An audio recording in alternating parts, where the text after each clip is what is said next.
Ashamaa harka fuunee jirra jirtu qaqqaalii fi gaggaarii ijoollee biyya koo baga jiraattan isiniin jedha.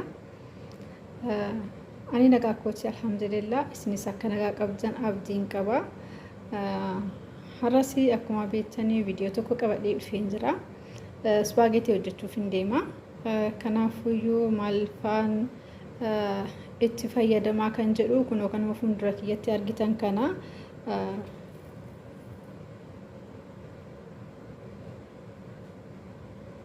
Boqqolloo kana ni beektan jedhee yaada. Warri biyya hin jirre boqqolloo kana yoo argitanii akka biyya keessanii yaaddan abdiin qaba.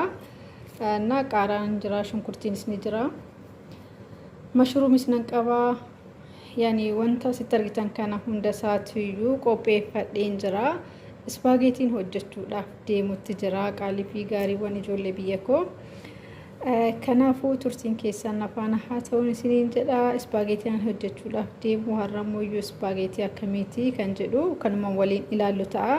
Kanaafuu turtiin keessan afaan haa ta'uun isiniin jedha. Uummata qashtii qaalii viidiyoon isinitti toleef laayik godhaa, hiriyoota keessaniif sheer godhaa isiniin jedha. Sheer gochuudhaan laayik gochuudhaan na jajjabeessaa isiniin jetti. Soorettiini yaani soorettiin akkuma beektani kaa yaani akkuma maqaa ishii soorettiidha. Waan akka kuduraa kana hojjechuudhaan beekamtii salaaxaa kana. Kanaafuyyuu jajjabeessaa isiniin jedha. Na jajjabeessaa isiniin jedha. Uummata qaalii garuma hojii kiyyaatittiin darba nafaana tura isiniin jedha. Distii kiyya akkasitti irra kaa'adheen jira. Bishaan kiyyaan itti buusaama.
Kana fakkaata spaagetiin kiyyaarraa.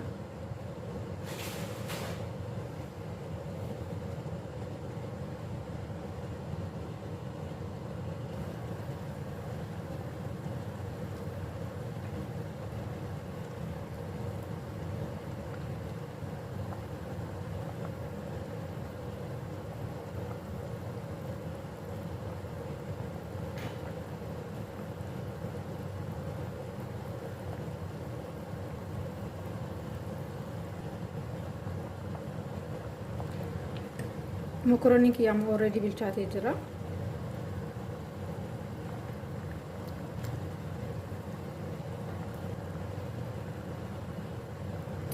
Kanaafuu amma dhimbiibuutu na hafee na dhimbiibaa jechaadha. Mokorooniin kiyyaa bilchaateera. Dhimbiibuu qofa na hafee. Kanaafuu dhimbiibee walitti deebina.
Kuni isheeta boqqollooti kan duratti isinitti agarsiisee duuraa jechaadha.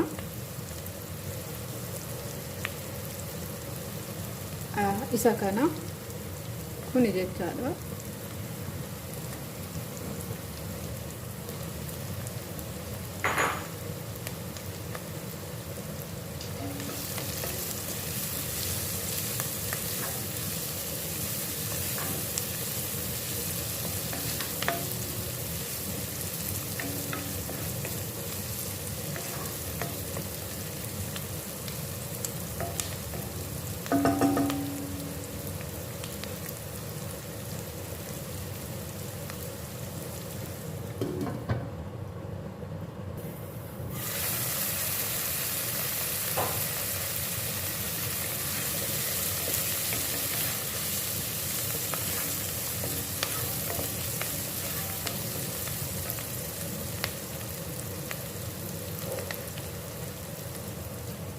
مشروم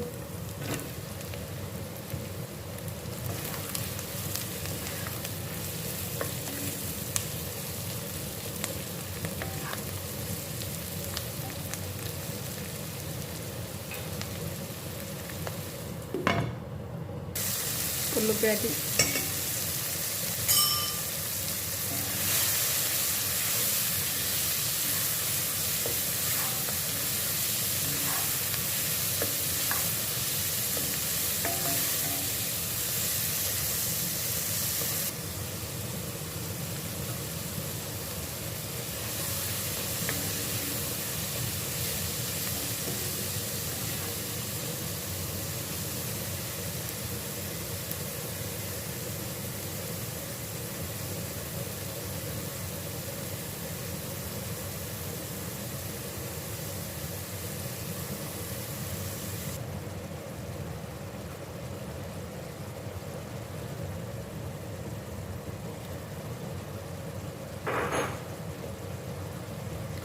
qaaraadha kan amma achi naqeefame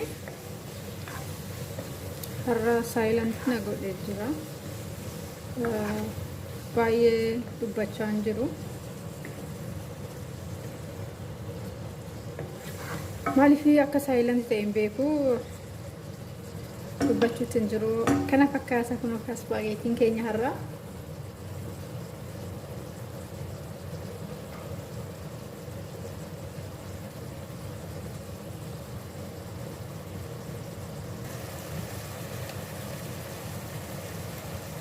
soogidda xiqqoodha.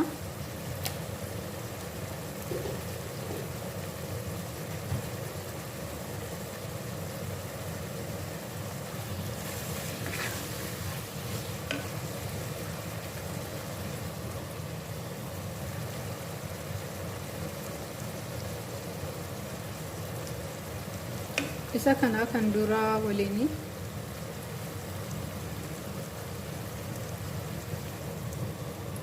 kana jechuun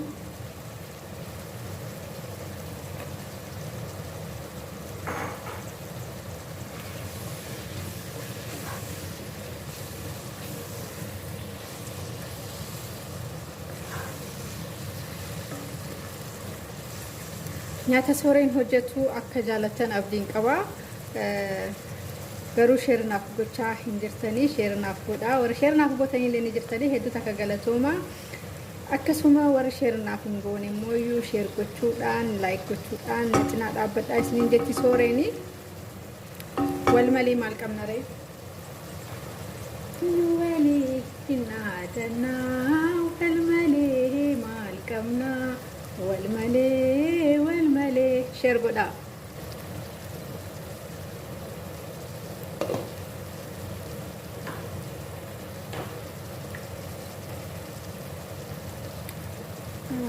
Kuri filfila aswaatotina black pepper jaasoni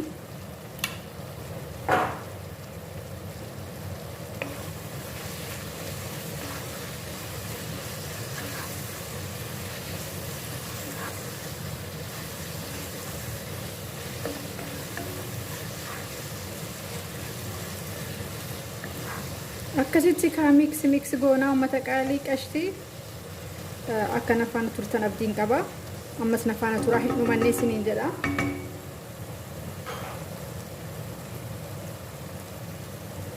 xiqqootti qadaada.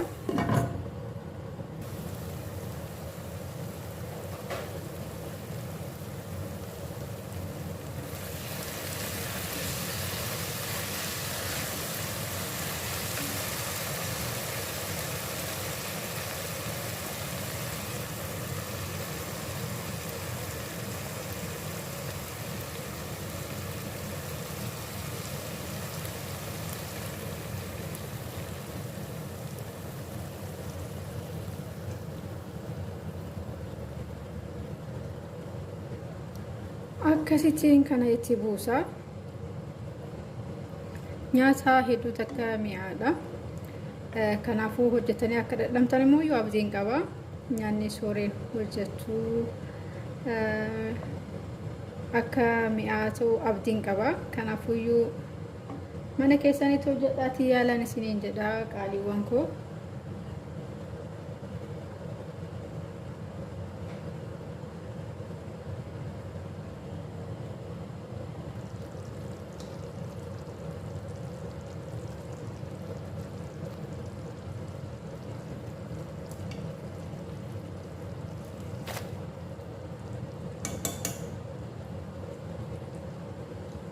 Akkasittiin ispaageetii keessatti buusu jira.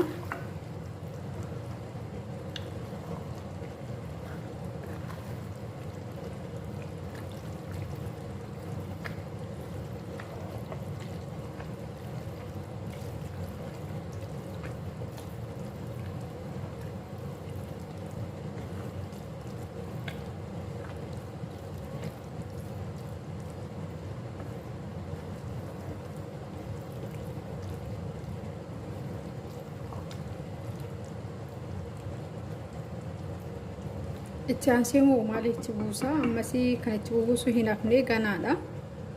Wanta hedduutu na hafee jira ammasii. Kanaafuu ammasii tursiin keessan afaan haa ta'uun jedha. Xiqqoo ishee akkanatti wal haa nyaatu daqiiqaa 2-3 tokko. Achiin booda immoo wantoota itti buusu jijjiira. Walumaa itti buufna jechaadha. Ammas tursiin keessan afaan haa ta'uun siin jedha uummata qashtii.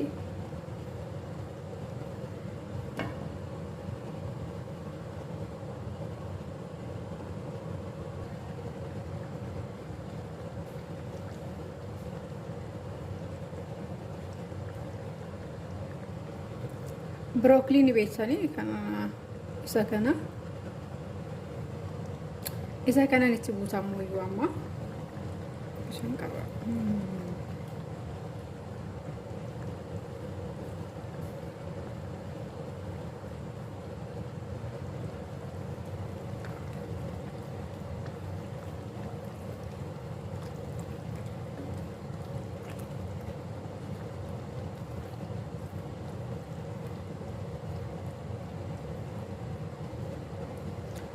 Broccoliin akkuma beektan dafee bilchaata. Kanaaf inni dhumarratti itti buuse halluun isaatis bocni isaatis akkana jalaan jijjiiramneef booda yeroo isaan irratti dhiyeessu jechaadha.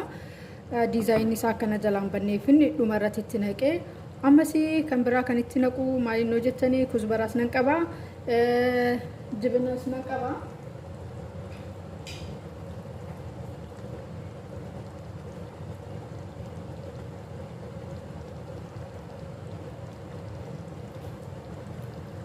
Kuni kuzbaraadha.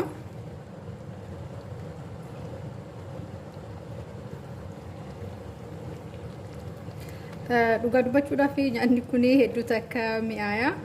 Kanaafuyyuu akka hojjetanii ijoollee teessanis nyaachiftan abdiin qaba. Ijoolleen baay'ee jaalatti waan ta'eef nyaata akkanaa kana.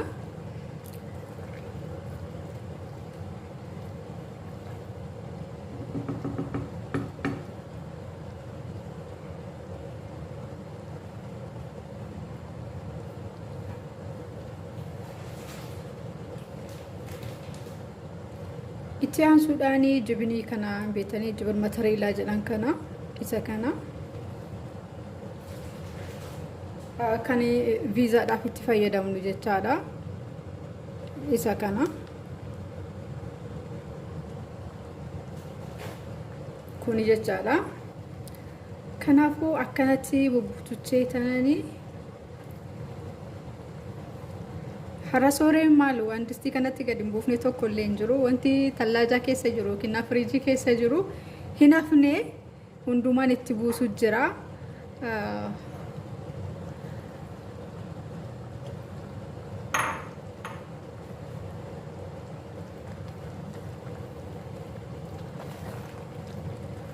Kana fakkaata spaghettiin kiyyaa.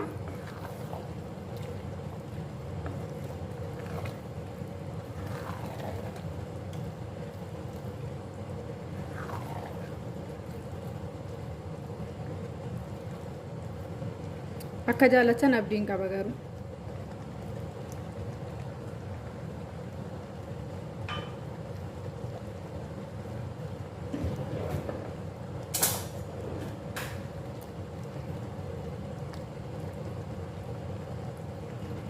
Akkanatti fuudhaa dhiyeessaa amma dhiyeessu maaliif yoo jettanii madaamin kiyya hojiidhaa hin galle akkasitti qoqqopheessee salaaxaa isaatis qopheessee fi achiin dhiyeessaa jechaadha. Kanaafuu isa kana fakkaataa viidiyoon kiyya har'aa yoo isinitti toleef laayik godhaa, sheer godhaa hiriyoota keessaniif. Akka jaalatan immoo abdiin qaba.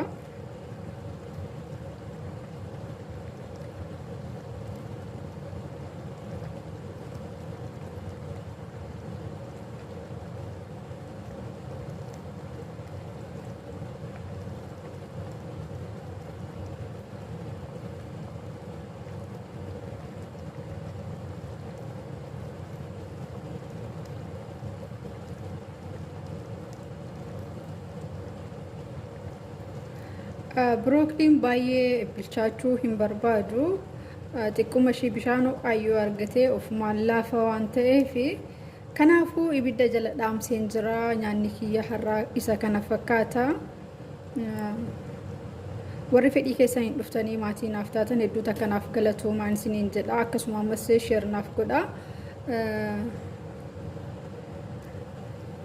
Na jajjabeessaa isiniin jedha uummata qaalii. Haga viidiyoo biraatiin deebinee wal arginutti turtii gaarii isiniif haa ta'u jechaa sooreen viidiyoo ishee asuma irratti gooloftee jirti. Viidiyoon ishee hedduu takka gaggabaabduudha. Haga dhumaa ilaalaa fi jajjabeessaan isiniin jedha uummata qaalii.